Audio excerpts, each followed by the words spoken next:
Sunday, July 24th, about 1:15 p.m. in the afternoon.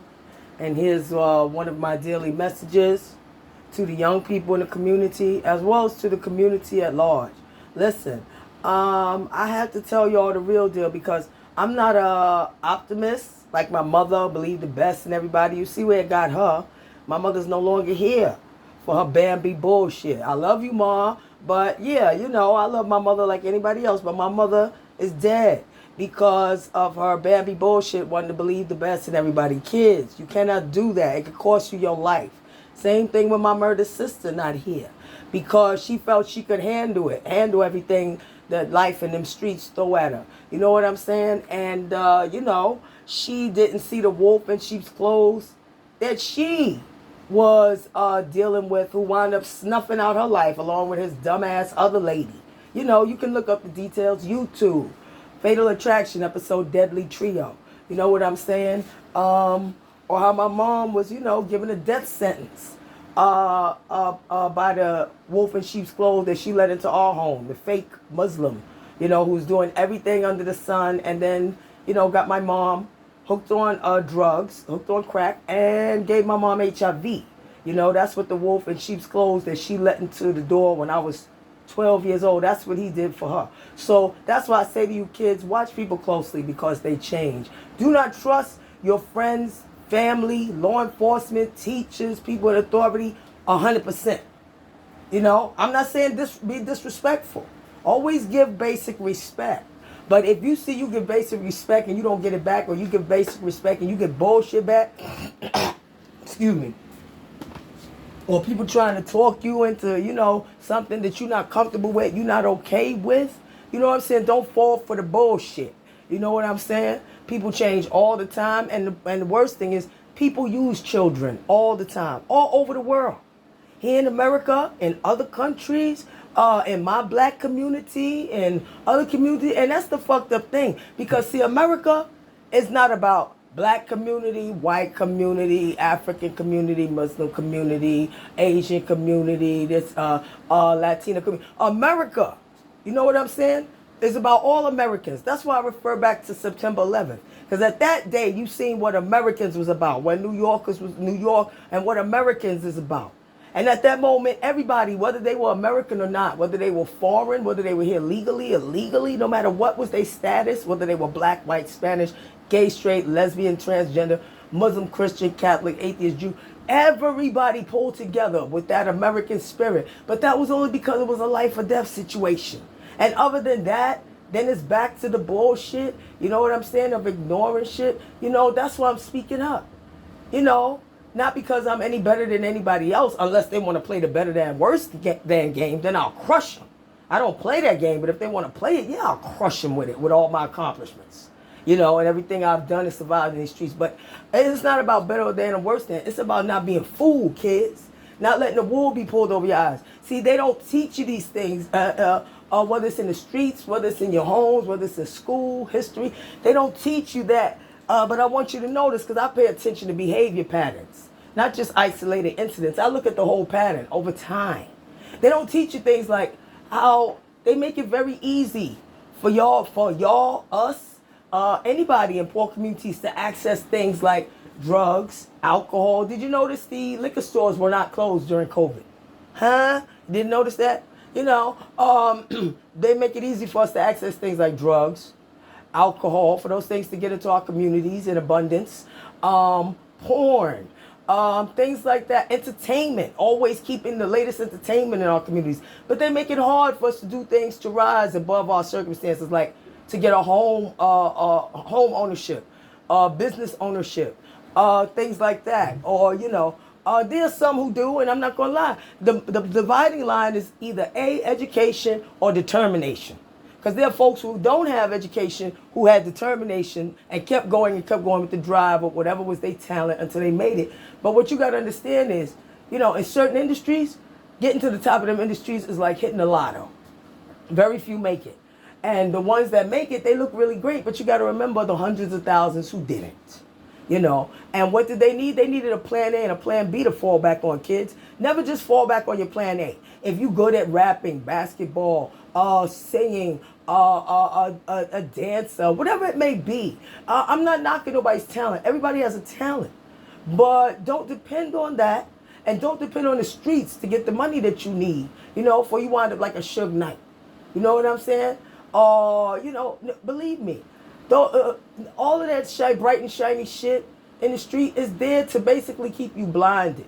You know, blinded to the fact that they dumb down our educational system to accommodate people from foreign lands who you know, were not well educated in their countries, and then they came over here and stuck them in our educational system and dumbed it down to make it easier. You understand what I'm saying? I got to speak the truth. But here's the thing. That was part of a plan too, because they want young people coming out of the school system just smart enough to go work in their businesses, their corporations, their industries, or working for them in their homes and their real estate, but not smart enough to ask too many questions or vote them out of office or pay attention to what they're doing. You know, that was said by George Carlin, and he was absolutely motherfucking right. They don't want you smart enough to own your business. They want you smart enough to work, just smart enough to work in theirs. They don't want you smart enough to to make it easy for you to have home ownership and this and that. And they will pick whatever victim group they want to help along the way. It seems like every couple of years they pick a new victim group. First it was the Black Americans, you know, and with the reparations bullshit, that carrot that they like to dangle, that they, you know, you got to pay attention to semantics. When a politician tells you, I support reparations, I support this, I support that. Let me translate that for you. What that means is I'm going to tell you I'm okay with it and I think it's a great idea. Maybe I do and maybe I don't. But that does not mean I'm going to be able to push through any legislation to change anything with regards to this issue. I'm just telling you right now I support it so that later on when I'm in office, after you give me your vote, and this falls through again because I know it wasn't going to make it, there's not enough bipartisan support for these issues, then I can stand there and say, it's point the finger at the other fellas and say it's their fault. And like I said, it's too much because at the end of the day, I'm talking to my people in these poor communities. Now, I know foreigners have come here and got a leg up because they were coming from some very bad circumstances, in life or death circumstances in their countries.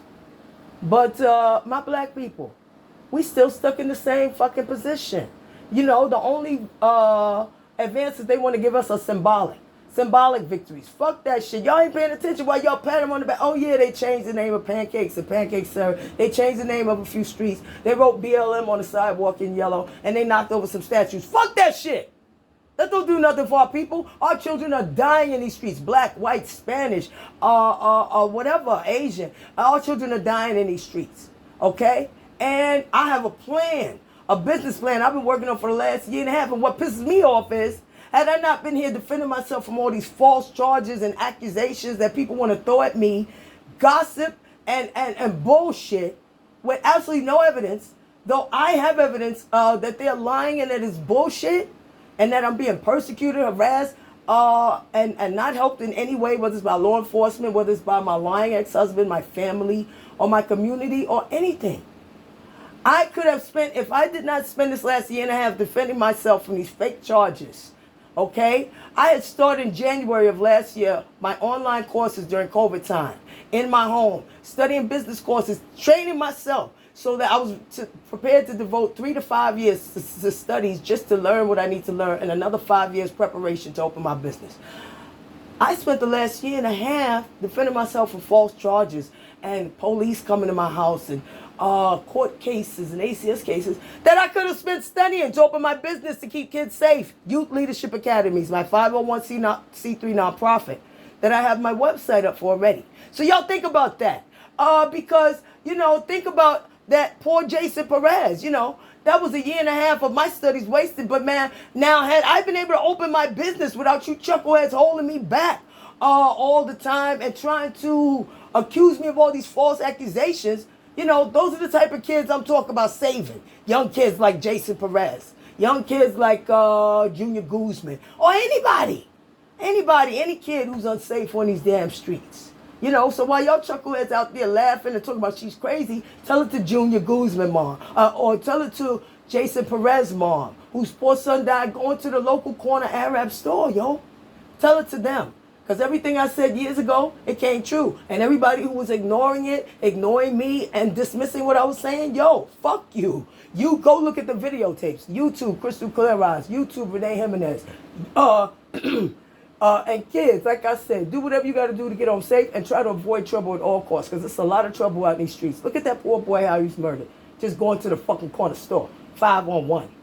That's why I got my son and my daughter out of here, because of the shit that goes on here undercover. When you lift up the rug, it's a lot of dark and nasty, evil things scurrying around here on this nice, pretty block. So, if you don't know, educate yourself. YouTube, Crystal Claras. YouTube, Renee Jimenez. Or you could look at my website, or you can look at the YouTube Fatal Attraction about my murdered sister. YouTube Fatal Attraction Deadly Trio. You can look at my blog site, www.crystalcleareye.wordpress.com. Or you can go to my GoFundMe. Or you can look up my Wix site that I have my page up already. My page up for my business, my 501c3 nonprofit Youth Leadership Academies. That's on Wix site, Cheryl Smile, Youth Leadership Academies. Or if you want to help and you believe that as far as these streets and these adults, do what you do, but leave the kids out of it, and especially leave my kid out of it. And you think there should be a safe place for kids to go to get off of these streets so they don't be dying out there for bullshit. You can support the cause to help make Youth Leadership Academies a reality. GoFundMe, Corrupt Cops Help Gangbangers. I have video proof. And if you have not looked at the videos, I'm waiting to see anybody come out the woodworks, whether it's in my community, law enforcement, my family, my crazy ex, anybody, my crazy ex's families, anybody. Come out of the fucking woodworks, especially you, Siobhan, Santos, and Carmen. I'm waiting to see anybody come, or Virgil, or a motherfucker like that. I'm waiting to see anybody come out the woodworks, because I got receipts on all of you. Virgil, remember when you was broken when my aunt died and you wanted to fight the nurse who tried to take her body down the hallway when they were removing her body? Huh? And I had to hold you back and stay with you and put you in a cab home, make sure you got home safe. Huh? Virgil, don't play with me, Virgil. Okay? I noticed you never talk about things like that, but you talk about things you don't know. You better talk about what you know, what you seen personally with your own two eyes. Don't talk about things that happened in my family with me and my aunt Doris that you don't know nothing about. I'll ragtag your ass. I'm serious. If you ain't never once came to me and asked me anything, are you okay? This and that. But you see, I was there for you in your time of need to make sure you was okay. When you were broken, when my aunt was died, and I had to hold you back from fighting the nurse when they took her body down the hall. Okay? So anybody got anything they want to say about me, they better make sure they come with receipts and step carefully, watch the closing doors, because I'll eat your ass alive if you come with some gossipy, no evidence, no receipts bullshit. Kids, get home safe. I'm sure your parents do anything you got to do to get home safe, because I'm sure your parents would rather you be judged by 12, like me, on bullshit at that. It's bullshit what they dragging me through the courts for, rather than carried by 6, like my poor murdered sister, Cheryl Outerbridge. Get home safe. God bless you. And that poor murdered boy, Jason Perez. Get home safe, kids. God bless you.